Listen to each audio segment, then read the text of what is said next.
आज चतुर्थ स्कंद आउ अष्टम अध्याय आपण मैंने नवाक्षरी छंदरे श्रवण करुले ध्रुवंक चरित। एबे आसंतु तार सार कथा श्रवण करवा। जय जगन्नाथ टीवी माध्यम सीधा प्रसारण में दर्शन करुँच सिंहद्वार को पतित पावन भगवान को भक्त मान को खाली सिंहद्वार को दर्शन करार माने फल दुई गुण केमिति भगवान को दर्शन कले भगवान फल देवे किंतु भक्त को दर्शन कले भक्त और भगवान उभय दर्शन परिपूरकता आमको प्रदान मैंने करिए महाप्रभु। भक्त तुम किस कर भक्त बोलरे थाओ भक्त जे पेशिला हस्तिना दूत पणरे जाओ। आम आलती दर्शन करुचे लक्ष्मीभद्र मठ तरफ आलती पतित पावन आलती नीलचक्र आलती जो आलती के आम दर्शन करुचे ढालटीए थुआई कड़े सुंदर भाव आम नीलचक्र आलती व पतित पावन को आलती दर्शन करुचे। लक्ष्मीभद्र मठ बढ़िया मठटीए आउपटे सिंह ये छात उपरू लक्ष्मीभद्र मठ ता छात उपरू ये आलती करा जाउची। ये गोटे सुंदर दृश्य आम देखा पाऊचे। आओ ये आलती जहाँकि पतित पावन बाना आकाश लाल वर्ण देखा जाउछन। एपटे आकाश लाल वर्ण कहीं लाल वर्ण ना सूर्य अस्ताचल को प्रवेश कले। संध्या आगत प्राय सूर्यंकर गत एवं रात्रिर आगमन दिवसर गमन रात्रिर आगमन। आज पुणी अमावास्या आज पूर्ण अमा अंधकार निशी आओ तारी भितर आमे संध्याकालीन आकाश को दर्शन करुचे। जो आकाश वर्तमान लाल रंग धारण करुचे आउ किछि समय पर पूर्ण कला अवयव देखा मिल आकाशर। एवं आम देखुचे आलती आज्ञा आज्ञा हाँ देखी एपटे घंटी भी चली आओ ये आलती जे चली आलती दृश्य आम दर्शन करुचे। कर्पूर गौरम करुणावतारम संसार सारम भुजगेन्द्र हारम सदा वसंतम हृदयार बिंदे भवन भवानी सहितम नमामि।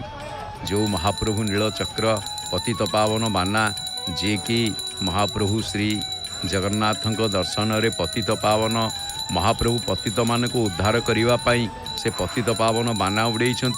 आउ जो महाप्रभु अनंत समुद्र कूल जे विराजमान करिसेंती तेणु जहाँ को कहा जाए वंदे वृंदारु वृंदार कनिकर शेखा रत्न नक्षत्र राजी राज्यात पादारविंद स्फुट नखर वेदध्वस्त चेतस्तमस्तकम कोटि क्रीडांड भांड प्रकट गुण घटै सेवितं स्वागतागैः श्रीमद् गोविंद मिंदेवर रुचिरतनु मिंदिरानंद कंदम मिंदिरानंद आनंदकम।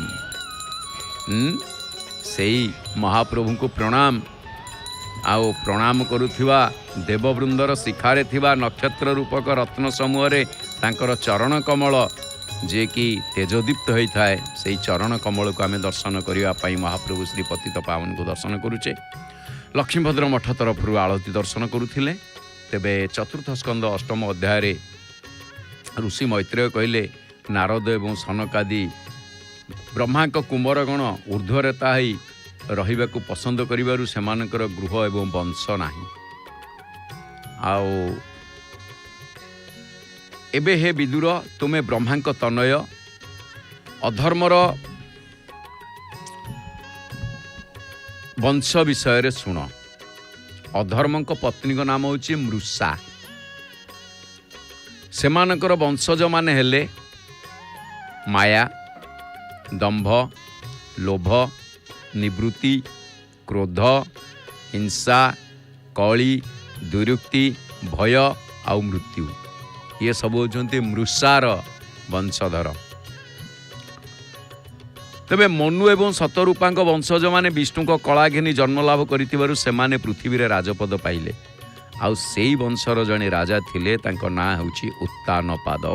आकाश आउरी टिके टिके गाढ़ लाल पड़ी पड़ी आसिला। एपटे सूर्य जते बेले अस्ताचल को गलेनी आपण देखुचंती धीरे धीरे संध्या आसीगलाणी एवं संध्या आसवा सहित आकाश लाल वर्णरु धीरे धीरे कला पड़ी पड़ी आसुची। आज अमा आउ एपटे आलोकरे धला कला ये दुईटी दृश्य आम देखुचे बड़ सुंदर देउलर दृश्य को दर्शन करुचे बड़ देउल को बढ़िया किंतु लाल कौन ये गोलापी पड़ जाइए पांडुर रंग ये वर्तमान धीरे धीरे पांडुर रंग धारण कले तेबे जो उत्तान पाद राजा तांकर दुई राणी जड़े होउचंती सुरुचि आउ जड़े होउचंती सुनीति। राजा सुरुचि को खूब भल पाउथिले। सुरुचिंकर पुअर ना उत्तम एवं सुनीति पुअर ना ध्रुव। दिने राजांक कोଳରେ उत्तम बसिथिबा देखि ध्रुवर इच्छा होला पितांक कोଳରେ बसिया पई मात्र विमाता सुरुचि एथिरे बाधा दे ध्रुव को भर्त्सना कले। कोमलमती ध्रुव अपमान सह्य करि न पारी कांदी कांदी माँ सुनीति को कहिबारु से कहले पुत्र मु जानिछि राजा आमको एते भल पाती नाही आ सुरुचि हिंसावशतः एमती करिछि तेणु तू श्रीहरि को आराधना करी तांकु भक्ति रे संतुष्ट कर से ही तते विपद रु उद्धार करिवे। एठी गोटे कथा आपण माने देखिबे धैर्य ए प्रसंग रे आमे सुनीति ठारू शिखिले कौन। प्रथम तो आमे संक्षेप रे सार कथा आलोचना करुचे आउ वास्तव रे कहबा को गले सुरुचि को कहीं राजा एते भल पाउथिले आ सुनीति को कहीं भल पाउ नथिले ता भितरे जदि आमे टिके गभीर को जीवा ताले गंभीर तत्व या जे सुरुचि जे उत्तम रुचि संपन्न रुचि संपन्ना सुनीति जे उत्तम नीति संपन्ना। रुचि बदली थाए किंतु नीति तार विरुद्ध कार्य केबे करे नाही। जहाँ नीति विधि निर्देश कार्य करि थाए नीति ताकू उत्तम नीति। रुचि बदली थाए अर्थात गोटे जिनस रे मन सदाबेले न थाए। आउ द्वितीय कथा होची कौनसी एक क्षेत्र रे विभिन्न प्रकार रुचि जमती मोर मन जा आपणकर मन सिया नु धरि नियंतु कौनसी गोटे जंगल भितरे गोटे एकुटिया घरटी अच्छी घर से किंतु सेठी जदि विभिन्न जड़े चोर गला चोरी करने देखला चिंता कला जंगल भितर एठी जहाँ मु रखी जहाँ आणिके एठी बंटा बंटी करने भल हम ता रुचि। पुणी से जो जन विद्यार्थी जाए से देखे जे एटा भल जगहटी पढ़ापढ़ी करने बोध हुए भल हम। रुचि समस्त भिन्न भिन्न से घर से जंगल किंतु एठी रुचि भिन्नतार परिलक्षित होछि। आउ ताहा रुचि बेले बेले एमिति हो जाए से नीति अनीति ये सब किछि देखेना। नीति कौन होछि नीति कौन अच्छी विधि कौन से ताकू देखा पछई जाए रसनापूर्ण रुचि। तेणु रुचि अनुसार राजांक रुचि को सुरुचि जे उत्तम रूप से संपादन करुथिले। अन्य पक्षरे नीति तार नीति छाड़िबारे आदौ माने विचलित हुए नहीं कारण जे नीति संपन्न से ईश्वर समर्पित परमार्थिकवादी। रुचि संपन्न सी होउछंती भौतिकवादी। तेणु कलरा आमको रुचेनी आमे खाए ना किंतु ताहा शरीर पक्षे हितकारक।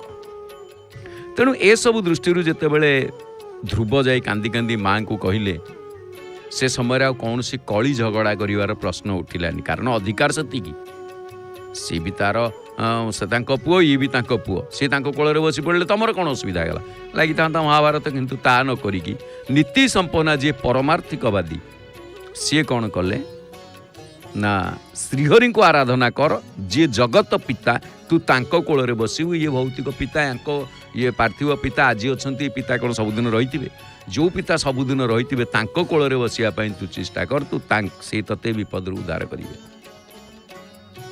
आओ उत्तम पुत्र ध्रुव माता आज्ञा पालन करने को जीवा समय आज्ञा पालन कले सी आउ एत कथा बुझिले सी सीधा चलले जाऊ जाऊ देखा ऋषि नारद।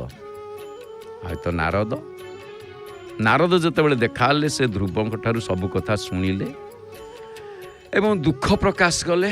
ଦୁଃଖ ପ୍ରକାଶ ପୂର୍ବକ ସେ କ'ଣ କଲେ, ଭଗବାନଙ୍କୁ ପାଇବାର ଉପଯୁକ୍ତ ମାର୍ଗ ବତେଇ ଦେଲେ। କାରଣ ନାରଦ ଏମିତି ଜଣେ ଗୁରୁ, ସିଏ ପାର୍ବତୀଙ୍କର ମଧ୍ୟ ଗୁରୁ। ଶିବଙ୍କ ମାର୍ଗଦର୍ଶନ, ଶିବଙ୍କୁ ପାଇବା ପାଇଁ ପାର୍ବତୀଙ୍କୁ ମନ୍ତ୍ର ପଢ଼େଇ ଦେଇଛନ୍ତି। ସେଥିପାଇଁ ନାରଦଙ୍କୁ ମୈନାରାଣୀ କହନ୍ତି ଯେ ନାରଦ, ମୁଁ ତମର କ'ଣ ବିଗାଡ଼ିଥିଲି, ତମେ ମୋ ଘର ଭାଙ୍ଗିଦେଲ। ଯେତେବେଳେ ବରଯାତ୍ରୀ ଆସିଲା, ହଁ, ମୈନାରାଣୀ କହିଲେ କ'ଣ ମାନେ ହାତରୁ ପୂଜା ଥାଳି ଖସି ପଡ଼ିଲା ଦେଖିକି, ସାପ ମାଳ ମଶା ମାନେ ଭସ୍ମ ବୋଳି ହେଇଛନ୍ତି, ଜଟା ଜୁଟ ଇଏ ମୁକୁଳା ଲୋକ, କ'ଣ ବସ୍ତ୍ର ପରିଧାନ, ଯେ ବହୁତ କଥା। ତେବେ ଯାହା ବି ହଉ, ତେବେ ଭଗବାନଙ୍କୁ ପାଇବାର ଉପଯୁକ୍ତ ମାର୍ଗ କିନ୍ତୁ ବତେଇ ଦେଲେ ଧ୍ରୁବଙ୍କୁ। କିଏ ସେ? ନା ନାରଦ। ଆଉ ନାରଦ କିଏ ସେ? ନା ଭାଗବତୀ ଅନୁଚିନ୍ତାରେ ଯିଏ ହେଉଛନ୍ତି ତୃତୀୟ ଅବତାର। ଭାଗବତଙ୍କ 24 ଅବତାର ଭିତରେ ନାରଦ ହେଉଛନ୍ତି ତୃତୀୟ ଅବତାର। ଆଉ ସିଏ ଯେତେବେଳେ ତାଙ୍କୁ ମାର୍ଗ ବତେଇଲେ, ମାର୍ଗଟି କହିଲେ ଏ ତ ପିଲା ଲୋକ, ୟାକୁ ଗୋଟିଏ ସରଳ ମାର୍ଗ ବତେଇବା। ସରଳ ମାର୍ଗ କ'ଣ? ନା ଗୋଟିଏ ମନ୍ତ୍ର ଧରେଇ ଦେଲେ ଯେ ମନକୁ ତ୍ରାଣ କରିବ। ଓମ୍ ନମୋ ଭଗବତେ ବାସୁଦେବାୟ,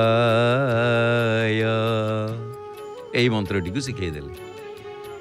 ବାସ୍, ଏଥର ଚାଲିଲେ ଧ୍ରୁବ ଯମୁନା ନଦୀ କୂଳକୁ, ମଧୁବନରେ ବସିଗଲେ।